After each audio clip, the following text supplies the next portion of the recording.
Want to make a podcast? Spotify's got a platform that lets you make one super easily, then distribute it everywhere and even earn money, all in one place for free. It's called Spotify for Podcasters, and here's how it works.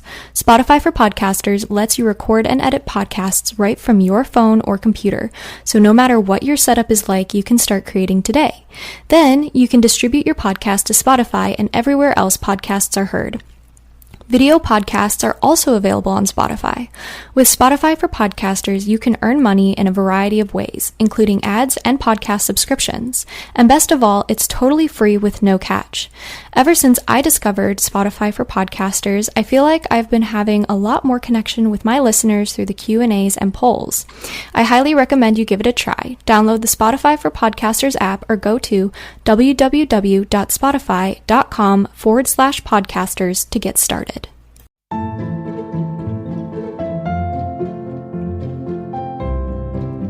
Hi, I'm Father Daniel Duplantis, a Catholic priest, martial artist, and host of the Karate Priest podcast. Have you ever wondered what the church teaches about different topics? Are you a martial arts enthusiast or just someone who wants to learn more about martial arts? I'd like to invite you to join me and many guests on my podcast as we cover topics of faith, everyday living, and martial arts on the Karate Priest podcast.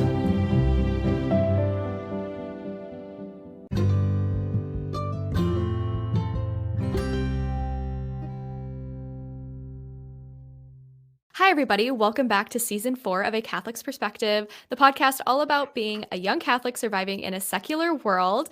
I hope you guys have been doing well. This is officially the first episode of Season 4, so welcome, everybody. Today, we have a very interesting topic. I have two friends with me today, Ethan and Pat from the Crunch podcast.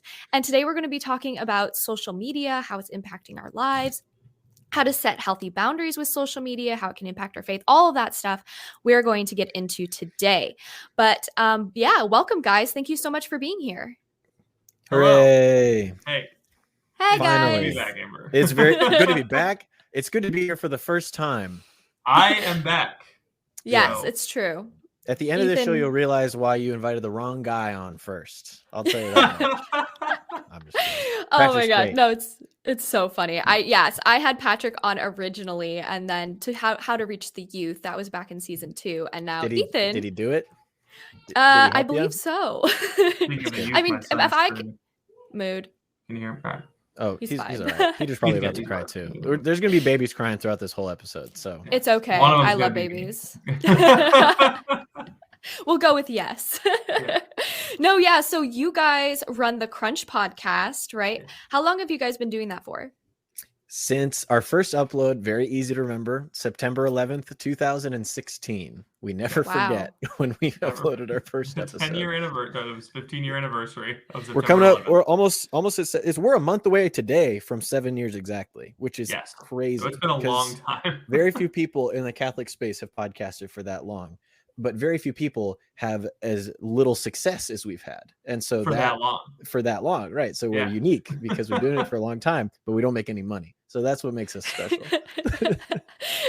That's what makes you good. Oh my gosh, Yeah. that's so funny. I love it. Did you guys want to introduce the audience to your individual selves really quick?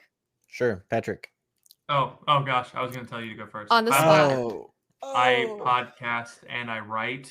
So I'm a writer and speaker and podcaster. That's basically what I do. I used to be based in Pittsburgh. Now I live in Melbourne. I have a wife named Phoebe and a beautiful son named Leo. And yeah, that's basically what I do. I've been the youth minister before, but that's over now. Yeah, I'm also a podcaster. I don't write in the strict sense. Yeah, you I'm hate it. I'm not very good at it. And so I don't write, but I do love podcasting. I also have a wife named Emma and a son named Peter, and we live in Oklahoma City, the great affordable city of the United States. The Sooner State. The Sooner State, but I'm not a Sooner fan. I'm from Kansas originally. Shout out to anybody from Kansas. Yeah, I'm just happy to be here. That's what I really- usually say whenever I That's come all- on something. Yeah. Right. Just happy to be here. Well, I'm very excited for our topic today because I think it's a really important one. Social media is constantly changing. I feel like it's constantly like infiltrating different generations. I don't think a lot of people in my parents' age really know how to use like the newer social medias. But new sushi media, delicious. Now we're talking. Forget the other thing. I need a medium to bring sushi from the plate into my mouth. Get me a California roll instead of these California-based social media platforms. There we go. There we go. I love it. Do you guys like sushi? Actually, though, I do. I really like sushi. I do. My wife. You guys are in a landlocked state, nerd. Hey, Oklahoma has the furthest inland port out of any state in the United States. At the Port of Catoosa, it's near Tulsa. So eat my shorts right now. I do love sushi. Yeah, I like sushi. I want to go get sushi today now. It's a Friday. We should hit up the sushi bar. You guys can hit up sushi for me. I'm not a huge fan unless it's eel. Unless it's eel?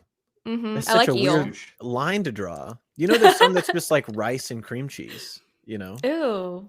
It's pretty good. Yeah. Disgust. Ew. Oh, come on. Don't act like you're better. Just broad cream cheese is gross. You just said you eat sea snakes. You just said you eat sea snakes, and you're like, cream cheese? What am I? Never mind.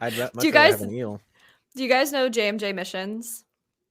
No. You guys should collab with them. They're awesome. I've been friends with them for a while, but we have this debate about cream cheese versus butter on bagels because I think butter tastes better, but Anthony says cream cheese does, and it's been an ongoing debate for 3 years now, almost. Definitely both. Yeah, I was going to say they're both really good. Yeah. I think they're good for different situations and different types of bagels. You know, put them together, and what you got? You get a blueberry bagel that's cream cheese all day. Oh, definitely. Long, you know, but you get like a chocolate chip bagel. Maybe you put some butter on there. You know what I mean? It just depends. Yeah, just depends. I like how you guys are settling this argument that took like 3 years to settle, and we're still. I don't know who this Anthony character is, but we need to tell him. Have you ever had a fried muffin before? No. Fried. Yeah, so there's this diner near me that serves fried muffins. They cut a muffin in half and they like cover it in butter and then they fry it on the grill. And oh my goodness, it's a nice and crispy, buttery chocolate chip muffin or banana nut muffin. It's crazy good. It's like, oh wow, it's ridiculous. Well, speaking of banana nut muffins, what are your guys' own experiences with social media? Yeah, there you go. You got us back. That's what we told her. She's butter. We told her to be butter. So we have probably, I don't know who you normally have on this show, because I don't listen to Catholic podcasts, but that's fair. Patrick and I have had an interesting experience with social media, specifically as young Catholic men.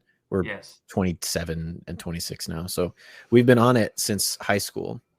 It's about 10 years, which is crazy. And we've definitely had different experiences. So how we met each other was back in the day. This might even be before your time, Amber Rose, was probably when everyone was anonymous on Catholic Twitter. Now the people who are anonymous because they're worried that the federal government is going to seize their wages for posting things about Joe Biden and black people. And but back then we were anonymous because we thought we were ugly and we wanted people to like us. Yes. I do remember that. Okay, cool. Yeah, that's I do good. Too. Me being ugly. Not anymore, Patrick. No. So we would put like our profile pictures would be like a Disney princess for Ethan's case. And it was. Prove it. You deleted my profile picture for a long time was like a muscular guy holding the rosary. I thought it was cool. But that was you. That was me, yeah. Yeah. And then I was Flynn Rider getting attacked by swords, which is now Kevin Durant's profile picture. So which is really funny. Really funny. Oh. Wait, Pat, that was you? Yeah. That's so funny. I was Belle for the longest time, and then I switched to Violet because I dyed my hair black. Oh, nice. And I would just like make. Wait, what was your handle on a non-Catholic Twitter? Look at us. I know my handle was still hippie religious on Twitter, but I would change up the title and I would be like "Yeet Demons with the Rosary with Amber Rose," or I would like change it up. Yeah. So yeah. Go ahead, but yeah. So we were anonymous. I was Bropostle. Patrick was Catholic and non-Catholic. Yeah. Which was a whole thing. No, it was never a non-Catholic. It was Catholic and non. But there was a guy who took a non-Catholic and he was not Catholic. But anyway, which is fine. Yeah. We were that's how we got to know each other. Was we didn't know each other's names, we didn't know each other's faces. And there was this whole subculture of people who were anonymous, and we were all just like kids, like it was teenagers and college kids. And then this whole scandal happened where there was some guy who got catfished by this lady. It's not important to talk about now. There's been a new catfishing thing. Funniest thing that's ever happened. There's been a new catfishing thing that happened with this Tegan character, but Yes. I I was friends with her. It's not. This one was much worse. All right. This one was a 30-year-old married woman pretending to be a college teenager. Yes. Who like engaged in a relationship with a guy, and then he revealed it all when he wrote a blog post. He wrote a news article about it. News article on on Pathos. Opinion piece in like a respected Catholic journal, and then all these Catholic speakers were like, "There's a bunch of anonymous accounts on Twitter," and we were like, "Yes, we've been here the whole time, lurking in the shadows." But by that point, up as Disney characters. I was like a sophomore or junior in college, and so it's like, it's probably time to like use my real name and my real face. Yeah, and it was the day after our first episode. Yeah. Oh, okay. It all kind of happened right around the same time. So at that point, we started becoming more public facing, and Patrick still has his original Twitter account. I deleted mine right before COVID, actually, which was a huge. I'm really glad that I did. Overall, more killed than you are now. Now I'm mad because I could really use the followers for different things, but it's not a big deal. But Patrick has like what 8,000 followers. I had like 7,000 when I deleted. It doesn't matter because our Instagram doubled that in 2 months. Right, Instagram is turns huge. out Instagram is great. Totally on Team Zuck now. So we had originally grown on Twitter, and then we started the podcast, and then we kind of floated in and out of Twitter over the years, and then we've only just now started posting on Instagram. So that's kind of been my relationship with it. I was definitely addicted in college. I don't know about you, Patrick. Yeah, Ethan once said that he couldn't focus on his homework until he tweeted. Like he had to like tweet, and then he could focus on his homework. Yeah. It's my like taking a hit from the crack pipe. My relationship with Twitter was definitely like be on it as little as possible, and I would like schedule tweets. I would like have a bunch of posting slots throughout the week, and I would just like whatever I thought of a tweet, I'd put it in the queue, and I would be like 2 weeks ahead. That's what I do. That was great, and it was that was kind of what grew me for a while. But my relationship with Twitter recently has been not posting, but social media in general, I think I'm the same way as like. I would rather be planning out in advance and engaging as little as possible because I want to create more than I consume. That's kind of my relationship with social media. We are so the opposite. You just want to consume. No, it's not that I want to consume. It's just that if I'm going to use social media, I want to be like in the conversation, responding to things as they happen. Yeah. Like talking to people live and not just like sitting back and just firing off mortars that land God knows where. I care very little about the conversation. My favorite times on Twitter, Amber will relate to this, is when I fire off an opinion and everyone cares about it forever and I don't respond at all. Yes, Amber, the first time I came into contact with you was when you said if you don't say grace, your food could have demons in it. And I was like, I like her. And you didn't say anything to anyone. And I was like, mad respect for this one. I loved that. I think we talked about that in our first meeting when we did meet, because I talked about that because people curse food all the time. That's like the easiest way to get possessed. And people were saying I was being paranoid, etc. And I'm like, no, it's just fact. Like exorcists talk about this like all the time. And then when we had our first meeting, I was like, I don't really respond to anybody because I don't think it's worth it, because people feel like they're entitled to a certain creator's response. They're like, we dragged you through the mud here. Are you not going to respond? Like, how is your life going to go on without us? Why aren't you responding to us? Aren't we your life? Go through the humiliation ritual. Do your penance. Yeah, exactly. Go drape a thing across your shoulders and kneel in the in the Capitol Hall. Yeah, in the public square. Cover my face in ash. But it's like the fact. That's like my relationship with social media is kind of like the conversation to me is just toxic because it's not like people always talk about how toxic Twitter is. And I think it's because Twitter is supposed to be this conversation where you're responding. But on Instagram, there's a little bit of a difference there because people when people want to talk to us on Instagram, I've seen people go to other posts like, hey, can you respond to this? Because I really want you to respond to this. Like, there's no expectation of a response. Whereas on Twitter, every people tweet expect is a tweet. you to. Yeah, they expect you to respond and they expect you to address the allegations.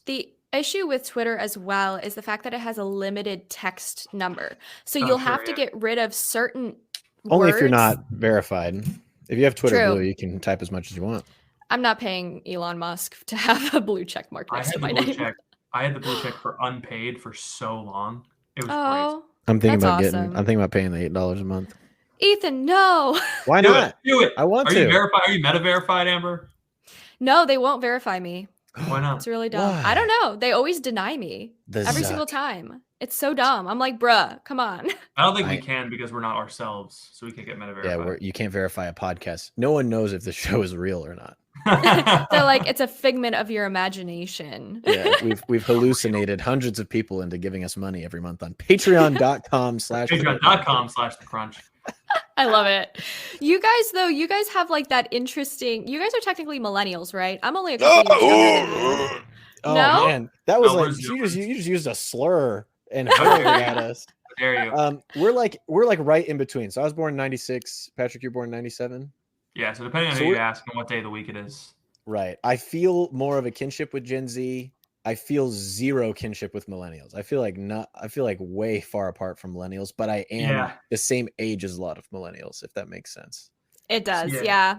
Mm-hmm. When I was in high school, I thought we were millennials, but now that I'm in college, I'm like, no, we're definitely Zoomers, because it's like, I see what millennials care about, what they talk about, and I'm just like, oh, dude, I don't care about Disney World that much, or Harry Potter. I don't drink. I don't make my whole personality drinking wine.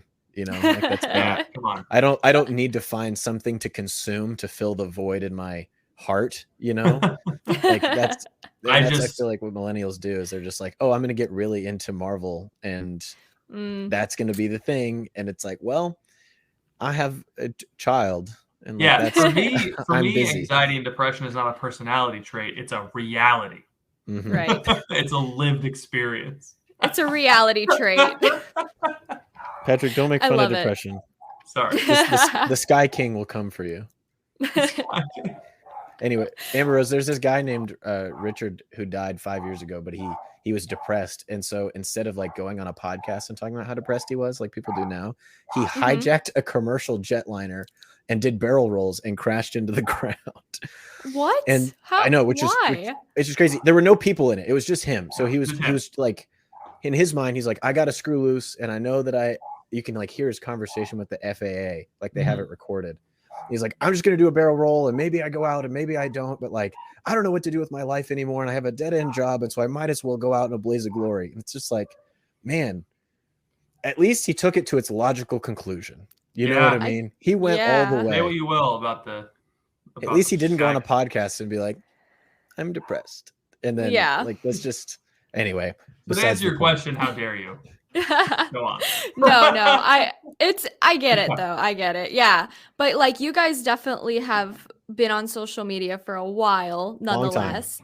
Yeah. But how did it like impact the way you guys grew up? Did you have like a normal childhood, or did technology kind of infiltrate that? I used to read more. I feel saying something because I read a lot now, but he does. I think we lucked out because social media was not.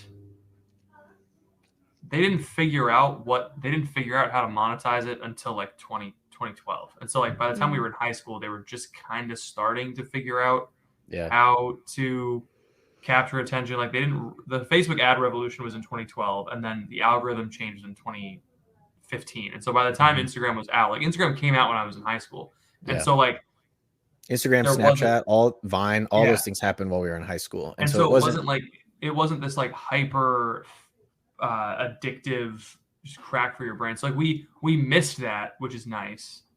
But it was I think the way that it affected us was it was more of like social media back then was how can you be the most popular person in your circle? Mm-hmm. Whereas now it's not really about circles and connections. It's about the algorithm. So like it's can you be the best of all time of everyone? Right. And so that was a little bit different. As I think what the way social media affected us is like we're a little less ready for this new creator economy than younger Zoomers who have lived in it forever and they've only ever known the algorithm.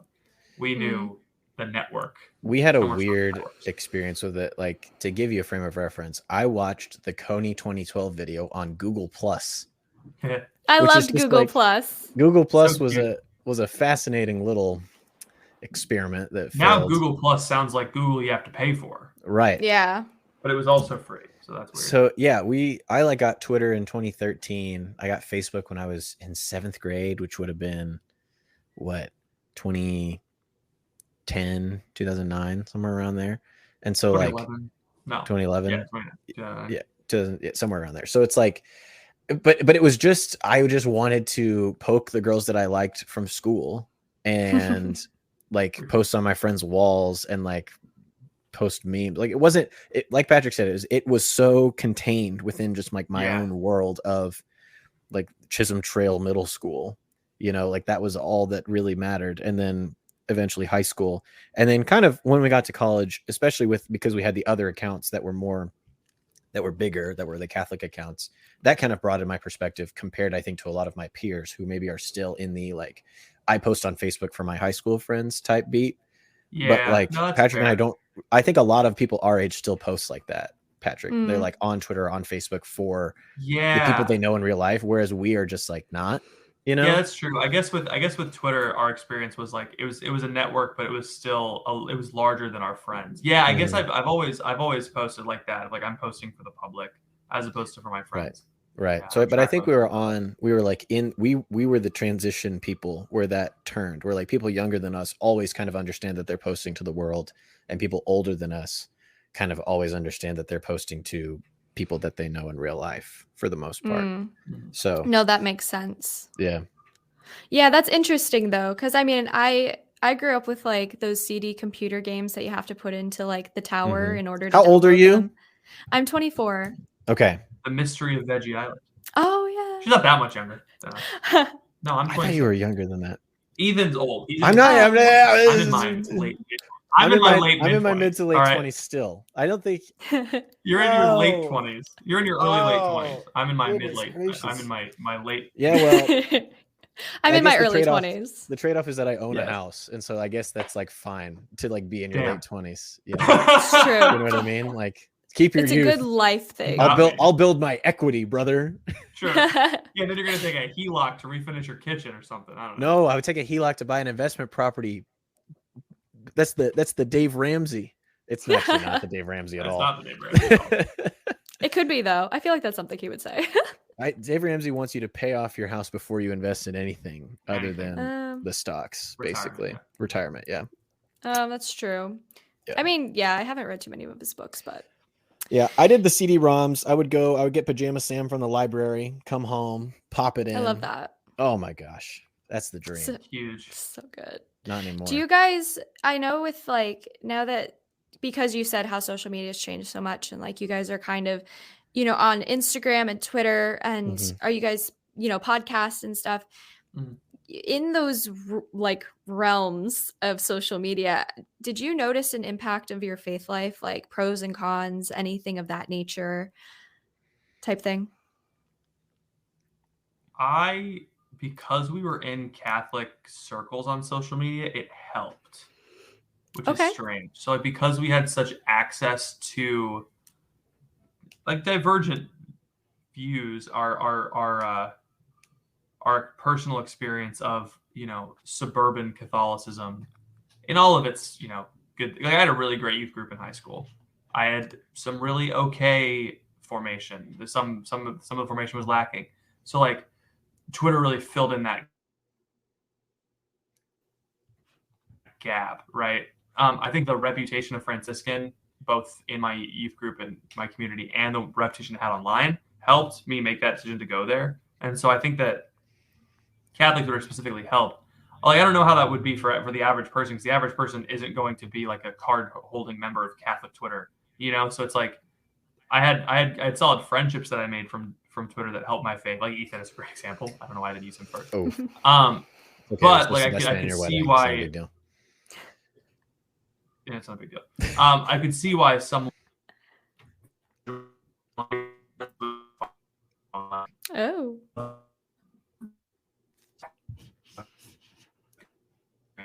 In terms of their faith life.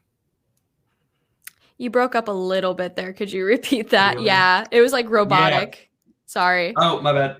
So I was saying I could see how someone who's not like a regular, only on Catholic Twitter, I could see how someone would have a negative experience if they're like part of Catholic Twitter and also part of like, I don't know, Instagram model Instagram. It's like Yeah. I could see social media negatively affecting people's faith life, because especially now the algorithm serves what it knows you want to see, not what you say you want to see.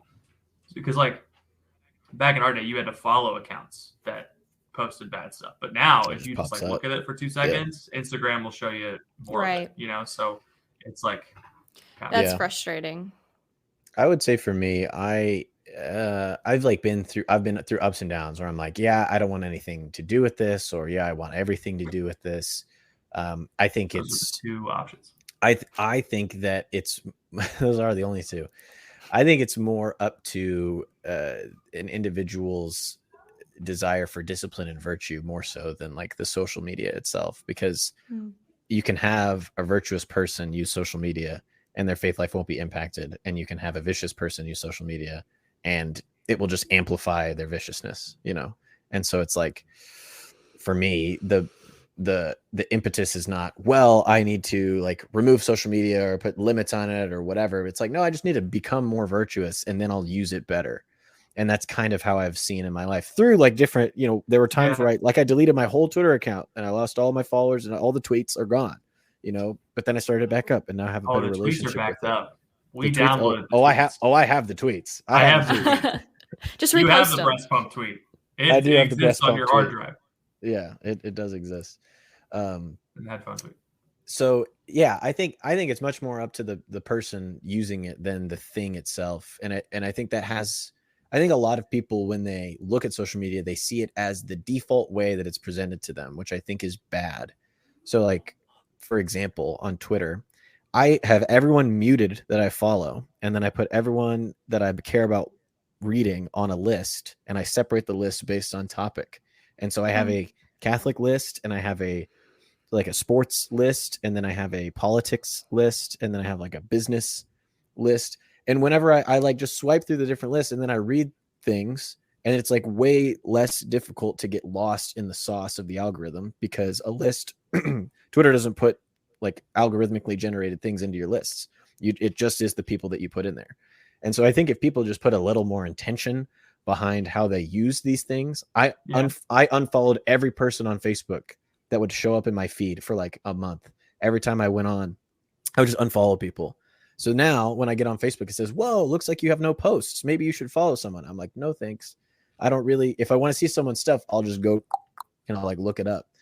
And so I think if you use it and you're intentional about it, it's like there are things you can do to make it easier for you instead of just downloading the app and using it as it's packaged, because it's packaged to pull the most money and attention out of you.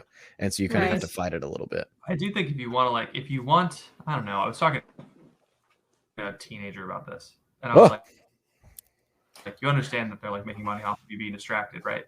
Right. And they were like, yeah, I don't care. Mm-hmm. I like it, and they like it. Cool, it's a win-win. Right. I'm like, yeah, but like, you're gonna suffer in the long term, right? I think that unless you're like cool with that, like you're cool with remaining at the attention span of a goldfish and not really going beyond surface level content, I guess that's okay. Mm-hmm. But I do think in general, the less exposure you have to algorithmically optimized content, the better. Yeah. I think that if you can, because like Newsfeed Eradicator is awesome, but you can always turn off Newsfeed Eradicator and you can go on your newsfeed, and then all of a sudden you're, looking at algorithmically optimized content. So like the most like, I don't know, the word that I like to use is human-powered technology. The more human, the word that I've heard used, the more human-powered technology, the better.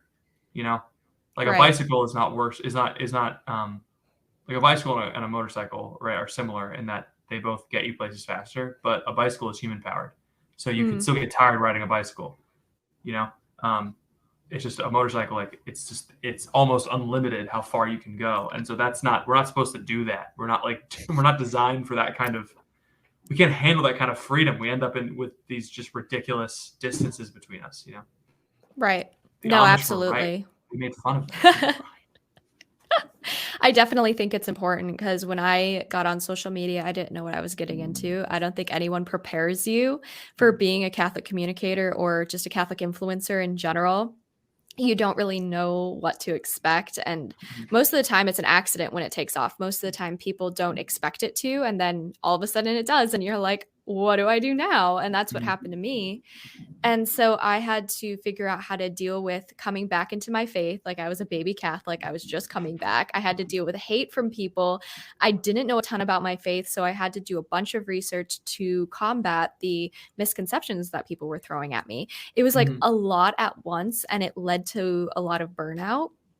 And eventually, I had to kind of like take 3 months off and just reassess and just figure out like, okay, how am I going to do this? And since then, I've been fairly good at keeping an organized schedule, but except for, this year, because between marriage prep and full-time school and full-time ministry work, it's been kind of packed, but yeah, it's fine. But, I think easier after the wedding. Okay, that's what I'm hoping for. No, just kidding. there's more grace available after the wedding.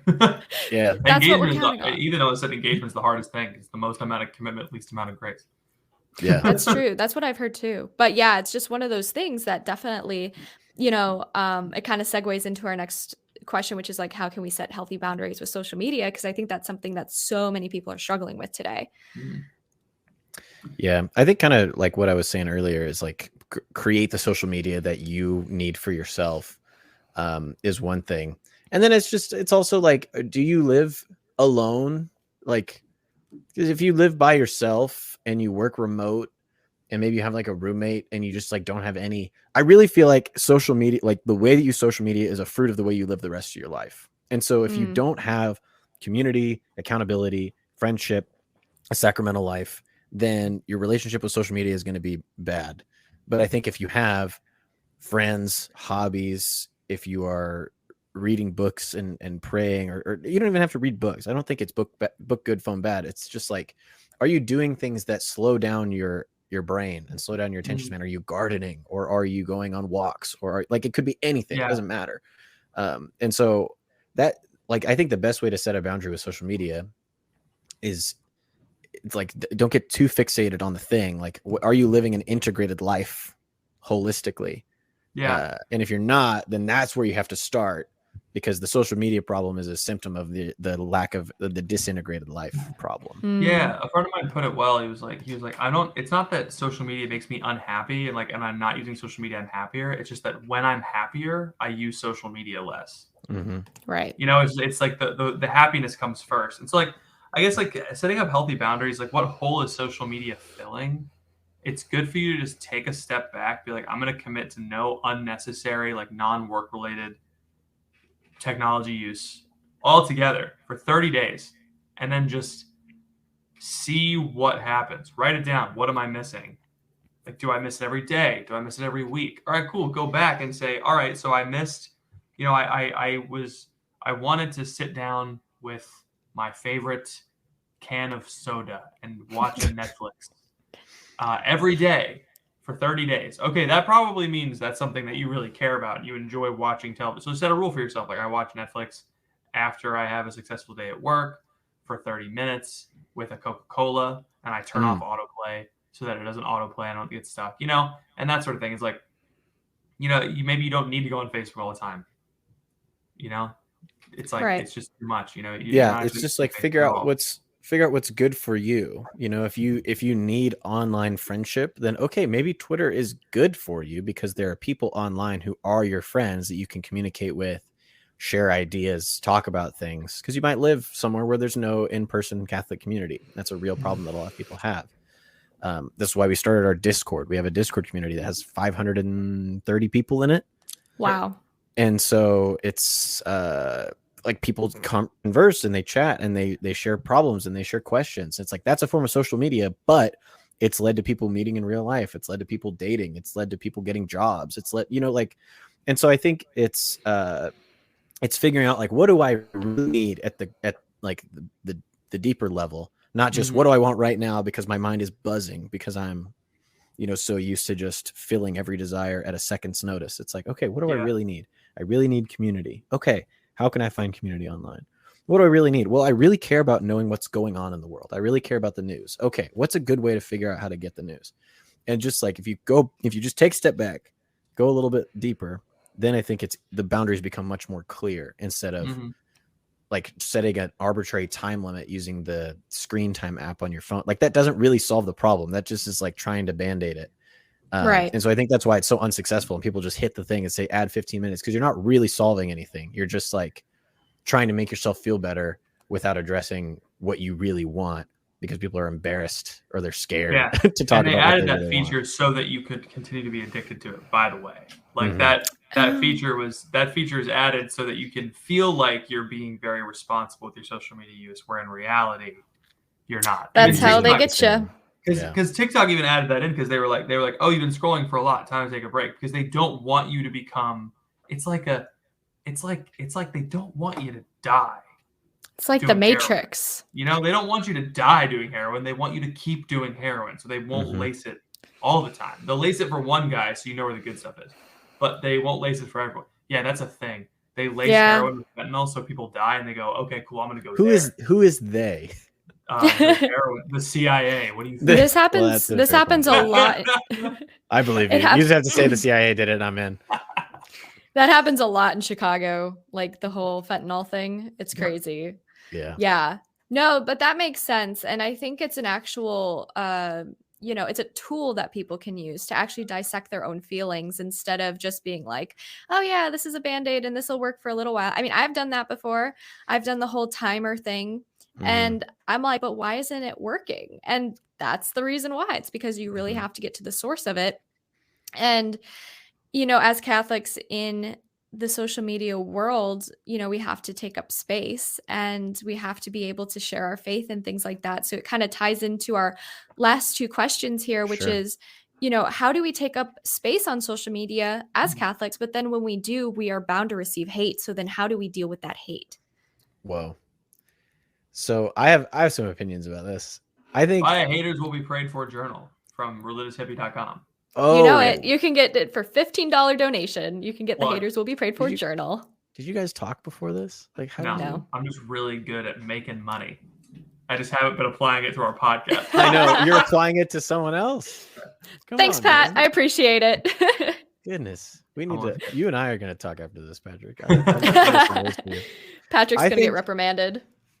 I think what a lot of Catholics don't understand, and that Patrick and I have kind of taken to heart, is that people are looking to, generally, they want to have a good time. Like when they get on, they want to laugh. They don't want someone talking about things they don't understand. They don't want someone contradicting them. They don't want someone, this is all for better or for worse. This is just what people want. They don't want someone like teaching them things. They don't want to feel bad about themselves when they're on social media. And so, in my opinion, I think there's way too much preaching and teaching on social media. I think it's good for people that are looking for it. Like the Bible in a year is great for the people who are looking for it. Catechism in a year is great for the people who are looking for it. But most people, I would argue, despite the success of podcasts like that and shows like that, most people are not looking to learn about the Catholic faith online. Most people are looking to have a little joke and have a good time and then go on to the next thing that they're looking for. Yeah. So I think more Catholics need to adjust how they do things and have more fun instead of being so serious all the time. Because I agree with that. People want you to solve their need they want you to fill their need without feeling bad about having that need. Like people really want to they want to tell you, I'm in sales, so people want to tell you the problem they're having more than they want you to tell them the problem they're having. Mm-hmm. Right. People want to be like, yeah, I'm having this problem and I just noticed it yesterday. I'd love to solve it right now. And so I'm perfect again. People they don't want to feel criticized. So it puts you in a tough spot when you're a Catholic creator, because you hear all the time from Jesus, be a sign of contradiction. I did not come to bring peace, but the sword. And that's all true. But, there's a time and place for contradicting the crowds, and social media is very, Jesus spoke with, he spoke one-to-one with people. he had his small group of disciples, and he had the crowds, and he handled them all differently. He was extremely compassionate with the one-on-one conversations. He was very direct and patient with his small group of disciples. And he was very giving with the crowd. He was either giving or he was contradictory. He was one or the other. He gave them bread and then he slapped them around. And then he gave them, wine and then he slapped them around, And so there's like a lot of Catholics have a tendency to go too far to let's just give them bread. That's what they came for, right? Let's do another miracle. They came to Capernaum for more bread. Let's give them more bread. And then some are too quick to do the other side of, let's just slap them around. But what's going to happen is you're going to lose all of your following. That might be what you want, but I don't know if you want to do that every time. That's fine. That's what Catholics on the internet need to understand, I think. Yeah, I agree. Yeah, there's a temptation to be not angry. I hate when people say like, oh, there's just a bunch of angry trads online. This is just like not true. You just don't like what they're saying. And so I think there's a side on the people who are maybe more to the left or think differently about the church than others. There's this kind of it's all okay and everybody's fun and we don't really like it's too like you kind of have to have a little bit of both. And it's because if you're just constantly like, I don't know, I'm thinking like Matt Walsh is very successful, just picked him out of my brain, but he's very, very abrasive to people. And there's some people that he's never going to reach because he's not going to change his approach because he's found success doing what he's doing. Right. And I think that's fine. There's also people that Father James Martin will never reach because of how he approaches things. These are like the two people that I'm thinking of. And so I think we got to get them together. We should orchestrate that. But for the average Catholic person online, like, can you just relax? We don't need to. I just want people to laugh. That's really all I care about. Is I want to make jokes and I want people to laugh. And I think that's what Patrick cares about too. And that's where a lot of our success on Instagram has come from. Is you fart out a reel that's like kind of making fun of how many extraordinary ministers of Holy Communion there are. Gets 100,000 views. It's like, oh wow. That's pretty nice. It seems like 100,000? It did. Ooh. I know. Look at so you. It's like, yeah. So it's like that's not indicative of anything about me. It's just indicative that like, okay, a lot of people have this experience where it's like weird, where it's weird that there's old people that storm the altar every day for mass. Like that's strange. And like pointing out like, how, okay, this is kind of strange leads to conversations of, well, why do we need that many extraordinary ministers of Holy Communion? And then you can have a conversation about the Eucharist and reverence and liturgy. But we didn't go at it by saying we need to be more reverent about the Eucharist. Like we went about it by posting a video of people rollerblading. Like it's like a different approach that I think not many people are taking. And I think that's what we need to do more of. Imagine you write a song and someone invents an app called Instagram where they put your song and people can do videos to your song. And the most popular video to that song is a bunch of boomers on roller skates making fun of you. Yeah. And that song. Poor Dan. I love it. Poor Dan Shoot. It'll be fine. But yeah, you guys do a really sense? good job with the reels. Thanks. Wow. It's all Patrick. I make one banger a month and then I dip out. I do like one video that gets 100K and then I quit. We had 800 followers in May, and Ethan posted a reel that did extremely well. Yeah, it's our second most watched reel of all time. After I did beat him, but that's good. But I saw that he did that, and I was like, oh, maybe we could go big on Instagram. And so I started posting 3 reels a day, and we got 16,000 followers in a couple of months. So it was amazing. So if you're looking to grow on Instagram, stay consistent, kids. I don't know what to tell you, but or just be really good looking like us. Yeah, really simple. Our reels. No, I love it. And plus, it's like the fact that you get hearted. I mean, that's something that people have told me as well. They're tired of this brimstone and fire, serious. This is what's wrong with the church. This is what's going on in everyday life, doomsday. And there are a lot of content creators out there who I'm friends with who do that. And you know what? It works for them. Taylor Marshall's one of them, but at the same time, I'm like, friends with Taylor Marshall? Can you tell him to unblock me on Twitter? I'm sorry I made fun of the gingerbread. Tell him sorry I made fun of the house. Can you tell him that he's wrong about the moon landing, but for the Can you tell him to unblock me and that I'm sorry for making a fake tweet of it? Did you see that? I'll do what I can, but I make he's no never promises. Gonna unblock me. He I seems love like Taylor. a guy who doesn't have time for goofy boys like us. Oh, like it's to your so point, it's funny. like I agree with those people. I just think that their approach is just a mistake sometimes. Yeah, I think Like if it was meddled with some of the goofy stuff, like you have to have a serious video here and there and talk about serious topics once in a while so that people take you seriously. But for the most part, whenever I put out a video, people say that they appreciate the lightheartedness of my YouTube videos and how like I Mhm. throw in jokes and gags in there, even if it is not necessarily a serious topic. Like I did a video about the submarine tragedy, and that was a very solemn, serious video. But then I'm doing right now a series on the 7 deadly sins, and I throw in gimmicks and, little jokes in there, and people love it Mhm. because they're so tired of just brimstone fire. You're wrong. This is bad. Like, da da da da da. And you can say all those things and communicate all of that without being like harsh. You know what I mean? Yeah. Yeah. And it's, you don't have to be necessarily like a funny person. Like Patrick is a funny guy, which is why a lot of his reels work, Right. I think it's just a matter of like, you don't have to take your, like, this is a very serious topic, like Catholicism, evangelization, mission, liturgy, the church, all these things are serious because it's literally life or death. Like you're either going to heaven or you're going to hell. And like Right. everybody that you ever meet is either going to heaven or going to hell. And so like, you should care about that. Yeah. But at the same time is if you treat like, there's some people out there that just treat every conversation and every interaction that they ever have like, well, I got to tell them about the 54-day rosary novena. And you're like, yes, take a breath. How was your day? Like, did you have sushi? Yes or no? Do you you eat like eel eel like or a crazy cream cheese? person? Yeah. Like those are the things you need to do. And then there's some quote from some guy, it doesn't matter who, but it's like, Love it. Yeah. This is what the value that I bring to the podcast. But it's like, if you tell people the truth, make them laugh. I don't know exactly what the quote is, but like if you make people laugh or if you let them smile, then they're way more likely to hear what you're saying and like listen to the truth that's being explained than if you just launch it at them. And Right.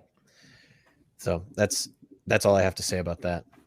No, and that's fair. And I think that's something that we all need to kind of work on. I think we all have that one devotion or that one thing in our life where we're like, people need to know about it. And that's great.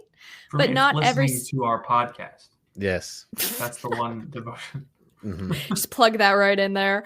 Yeah. I did my work for the journal. That's patreon.com. For the price of for 2/3 of a haters will be prayed for journal, you can support us on Patreon. It works out well.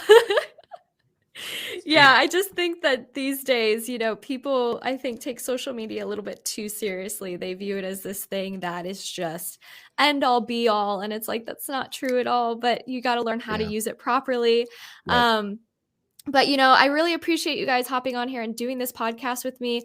Yes. Not like we've already plugged your podcast in and stuff, but where can my visitors find you? Visitors, viewers, listeners? Visitors. Some people might be visitors. If it's your first time, stand up, greet your neighbor. How you doing, everybody?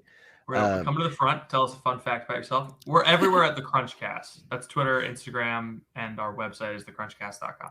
And if you want to listen to our podcast, we're on iTunes and Spotify, or Apple Podcasts and Spotify. You just Google the Crunch Catholic Podcast and you'll find us. Awesome.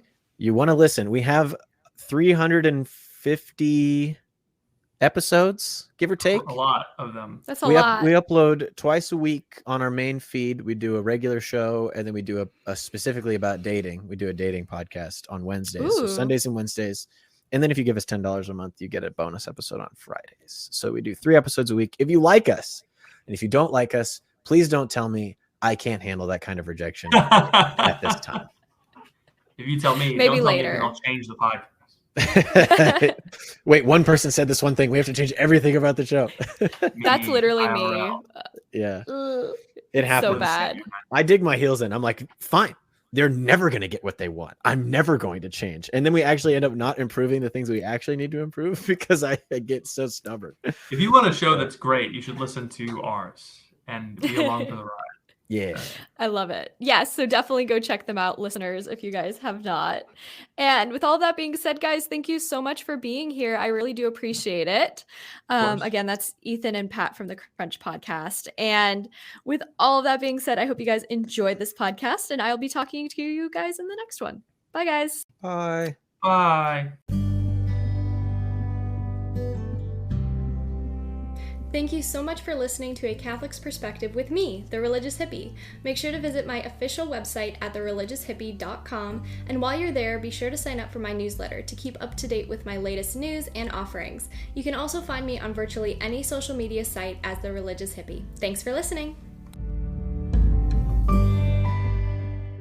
I'm Josh Klein. And I'm Elise Hugh. We host a podcast from Accenture called Built for Change. Every part of every business is being reinvented right now. That means companies are facing brand new pressures to use fast evolving technologies and address shifting consumer expectations. But with big changes come even bigger opportunities. We've talked with leaders from every corner of the business world to learn how they're harnessing change to totally reinvent their companies. And how you can do it too. Subscribe to Built for Change now so you don't miss an episode. A quest is a search for something. And every week, the Quest podcast will show you how we know what we know through interviews with people that have incredible stories of dedication and perseverance. I'm your host, Todd Fisher. Join me in this thought-provoking and inspiring podcast of discovery. Find us anywhere you listen to podcasts.